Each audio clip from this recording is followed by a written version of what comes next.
Salut la compagnie, c'est Jules Melon et aujourd'hui dans un Ciné Critique, c'est vendredi et je vous parle donc du dernier film que j'ai vu au cinéma aujourd'hui, en ce jour de vacances en ce qui me concerne, ça y est, 2 semaines de pause, il était temps. Ce film c'est Raoul Taburin, où Raoul Taburin a un secret, mais visiblement le titre du film a été raccourci. Bon, pourquoi pas. Une comédie française réalisée par Pierre Godot et avec au casting Benoît Poelvoorde, Édouard Baird ou encore Suzanne Clément. Alors, c'est l'histoire de Raoul Taburin, donc, qui est un spécialiste en réparation de vélos et qui est expert en la matière, mais personne ne se doute dans son village qu'en fait, il cache un terrible secret. Ce grand expert ne sait pas faire de vélo. Depuis tout petit, il a réussi à cacher ça à ses amis, à sa famille.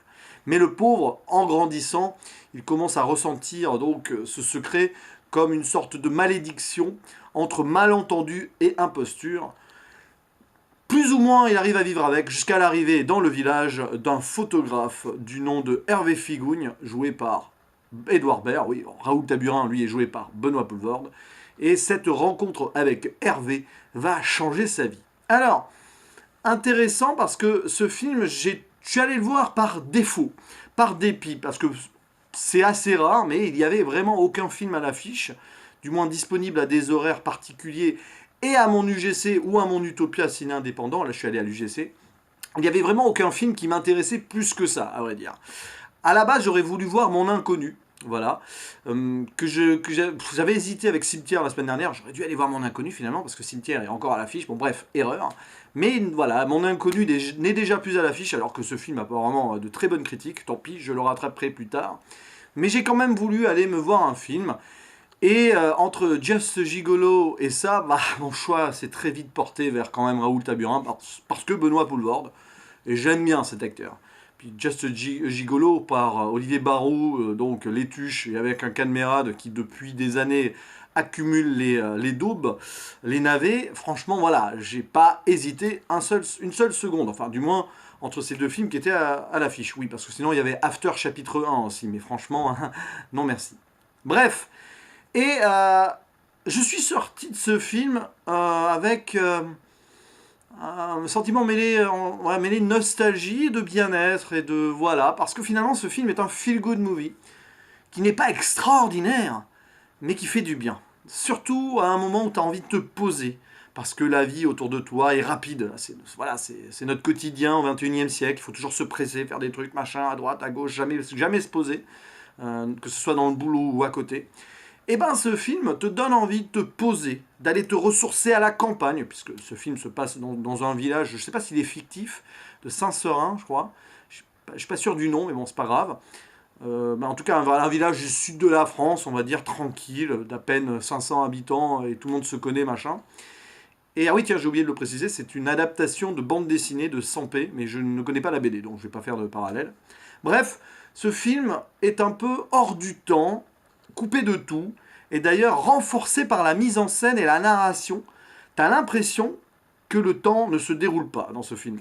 Parce que, bah, au début du film, Raoul Taburin raconte sa vie, son enfance, son adolescence, quand il avait 20 ans, sous forme de flashback narratif.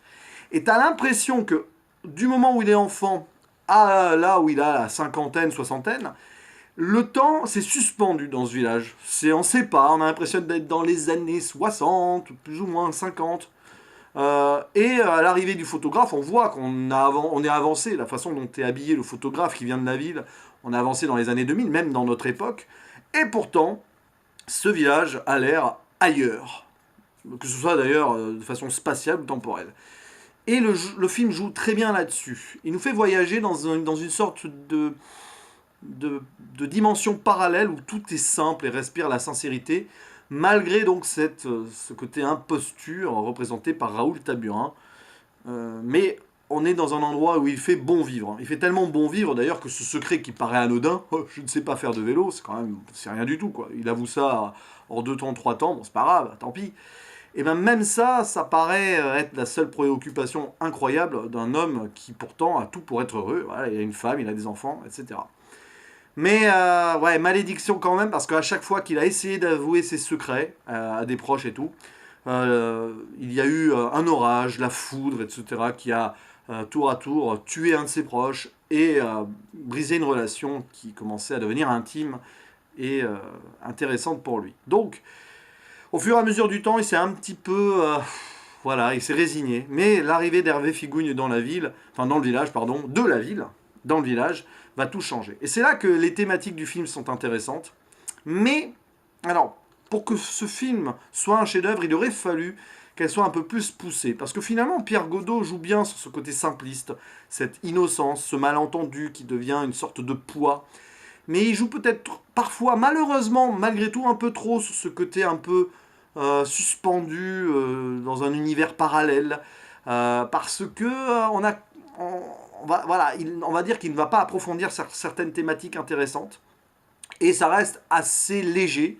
Mais c'est une légèreté que moi j'ai apprécié voir parce que j'en avais besoin. Voilà, le moment opportun pour déconnecter, passer à autre chose, commencer les vacances de façon calme et paisible. Ce film est parfait pour ça. Donc je l'ai vu au bon moment, mais j'avoue objectivement quand même qu'il y a quelques défauts. Il y a ce petit cachet un peu téléfilm parfois. Bon, ça colle bien avec l'ambiance quand même. Les acteurs sont très bons, il n'y a pas de souci là-dessus. Il y a une énorme complicité entre Édouard Baird et Benoît Poelvoorde. Ils jouent très bien les deux parce qu'ils la font de façon naissante et on voit que plus ça va, ils deviennent amis, donc c'est intéressant. Suzanne Clément, qui joue l'épouse de Benoît Poelvoorde, Madeleine, est bonne. Elle théâtralise un peu parfois, un peu trop, je trouve, par rapport au contexte, mais ça passe super bien. Mais voilà, ça reste quand même très léger et ça manque d'une certaine dimension. À l'image un petit peu de ces moments qui sont presque burlesques et fantastiques, quand Raoul Taburin essaye quand même de faire du vélo, mais lancé dans une descente, ça se passe pas super bien, il part dans une cabriole improbable, là c'est un des flashbacks par exemple, et voilà, les effets spéciaux sont pas super bien faits là-dessus, mais ça renforce le côté un peu ailleurs de ce film-là. Mais franchement, j'ai bien apprécié. Puis il y a des thématiques intéressantes puisque pendant tout le film, on sent que Raoul Taburin est en équilibre. Équilibre avec sa vie parfaite et la réputation qui s'est fait dans le village parce qu'il est tellement adoré des habitants, parce qu'il est expert en réparation, c'est extraordinaire. Les vélos, il entend tout, le moindre mécanisme. Tellement apprécié qu'ils ont appelé dans ce village, ils ont appelé chaque vélo un taburin. D'ailleurs, il y a ce côté proche entre les gens qui nomment dans ce village chaque spécialité du nom de son spécialiste. Par exemple, la boucherie, quand ils vont acheter une viande, ils appellent ça le frognard, parce que c'est Monsieur Frognard qui tient la boucherie. Les lunettes, ils appellent ça les bifailles, parce que c'est Madame Bifaille qui tient le magasin d'optique. Voilà. Et il y a donc aussi, quand Hervé Figougne dans la ville, dans le village, pardon, de la ville, je vais y arriver, comme il devient expert en photo dans le village et qu'il apprécie tous, on appelle ça une figougne. Bref, voilà, ça reste très simple et le côté équilibre, donc je disais, de la vie de Raoul Taburin est plutôt bien géré là-dessus parce que équilibre entre sa vie parfaite, bonheur et adulé du village et ce mensonge, ce secret, ce poids qui le pèse. Et tout le film joue sur cet équilibre, l'équilibre qu'il n'arrive pas à avoir sur son vélo pour en faire. Voilà, c'est amusant. Mais ça va pas assez loin. Voilà, je vais pas expliquer pourquoi, parce que je serais obligé d'aller dans les spoilers de fin de film, autour de voilà, une histoire autour de l'appareil photo d'Hervé Figougne, qui est attaché au passé aussi d'ailleurs. Même l'appareil photo, il vient du passé dans ce film, puisqu'il a appartenu au père d'Hervé Figougne. Bref, il y a cet équilibre-là qui manque d'être rompu à plus d'une reprise. Mais bon, au final, ça reste ce genre de feel-good movie qui, de toute façon, ne peut pas mal se terminer. Avec plus ou moins une morale, voilà, finalement les petits mensonges ne doivent pas gâcher une vie paisible et honnête, finalement qui s'était construite autour de Raoul Taburin et de sa réputation, on va dire, abusive. Mais pas si abusive que ça, parce que finalement c'est un réparateur hors pair et c'est pour ça qu'il est apprécié, hein, avant tout. Bref, voilà, j'ai bien aimé ce film malgré tout, enfin je dis malgré tout, j'ai bien aimé ce film. Je pense que je vais monter à 7 sur 10 sur Sens Critique parce que honnêtement j'ai passé un très bon moment de libération et de tranquillité. Après honnêtement ça casse pas trois pattes à un canard non plus, mais franchement il m'a touché à un moment T, donc je peux aller jusqu'à 7 sur 10. Voilà, mais pas plus parce que c'est vrai quand même que ça reste, on va dire, une œuvre, on va pas dire mineure, mais correcte sans plus, qui ne, je pense, durera pas dans le temps, sans faire de mauvais jeu de mots. Mais voilà, on peut dire quand même qu'on tient là un film qui fait plaisir à voir, et c'est le principal. Je n'en attendais absolument pas plus de celui-ci, même au final, j'ai eu plus que ce que j'en attendais. Donc c'est voilà. Et puis si vous aimez des petites histoires touchantes, simples comme ça, à la campagne, retirées de tout, machin, au calme, bah ce film est fait pour vous. Voilà. Je pense qu'il plaira beaucoup aux personnes qui recherchent un cinéma un peu plus ancien. C'est vrai que ça fait un peu suranné par moment.